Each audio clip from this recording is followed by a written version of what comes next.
Fratelli Tutti, Encyclical letter of Pope Francis, chapter 6, following. Consensus and Truth, number 211. In a pluralistic society, dialogue is the best way to realize what ought always to be affirmed and respected, apart from any ephemeral consensus. Such dialogue needs to be enriched and illumined by clear thinking, rational arguments, a variety of perspectives, and the contribution of different fields of knowledge and points of view. Nor can it exclude the conviction that it is possible to arrive at certain fundamental truths always to be upheld. Acknowledging the existence of certain enduring values, however demanding it may be to discern them, makes for a robust and solid social ethics. Once those fundamental values are acknowledged and adopted through dialogue and consensus, we realize that they rise above consensus. They transcend our concrete situations and remain non-negotiable.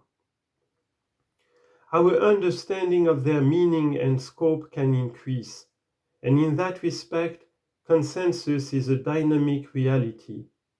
But in themselves, they are held to be enduring by virtue of their inherent meaning. If something always serves the good functioning of society, is it not because, lying beyond it, there is an enduring truth accessible by the intellect to the intellect?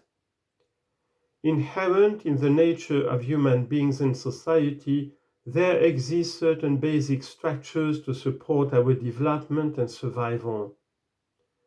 Certain requirements thus ensue, and these can be discovered through dialogue, even though, strictly speaking, they are not created by consensus.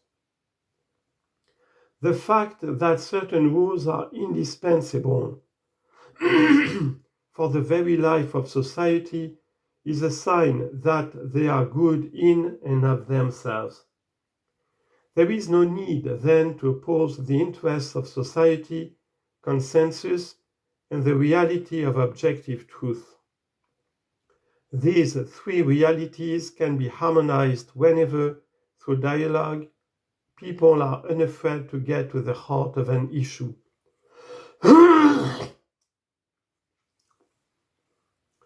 The dignity of others is to be respected in all circumstances, not because that dignity is something we have invented or imagined, but because human beings possess an intrinsic worth superior to that of material objects in contingent situations. This requires that they be treated differently, that every human being possesses an inalienable dignity is a truth that corresponds to human nature apart from all cultural change. For this reason, human beings have the same inviolable dignity in every age of history, and no one can consider himself or herself authorized by particular situations to deny this conviction or to act against it. The intellect can investigate the reality of things through reflection, experience, and dialogue, and come to recognize in that reality which transcends it the basis of certain universal moral demands. To agnostics, this foundation could prove sufficient to confer a solid and stable universal validity on basic and non-negotiable ethical principles that could serve to prevent further catastrophes. As believers, we are convinced that human nature, as the source of ethical principles, was created by God, and that ultimately it is He who gives those principles their solid foundation.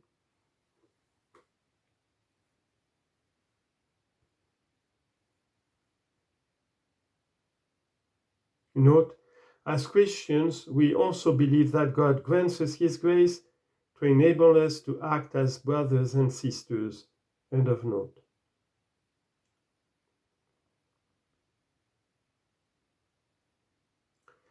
This does not result in an ethical rigidity, nor does it lead to the imposition of any one moral system, since fundamental and universally valid moral principles can be embodied in different practical rules. Thus, room for dialogue will always exist. A new culture. Life, for all its confrontations, is the art of encounter. I have frequently called for the growth of a culture of encounter capable of transcending our differences and divisions. This means working to create a many-faceted polyhedron whose different sides form a variegated unity, in which the whole is greater than the part. The image of a polyhedron can represent a society where differences coexist, complementing, enriching, and reciprocally illuminating one another, even amid disagreements and reservations. Each of us can learn something from others. No one is useless and no one is expendable. This also means finding ways to include those on the peripheries of life. For they have another way of looking at things. They see aspects of reality that are invisible to the centers of power, where weighty decisions are made. Encounter that becomes culture. The word culture points to something deeply embedded within a people, its most cherished convictions and its way of life. A people's culture is more than an abstract idea.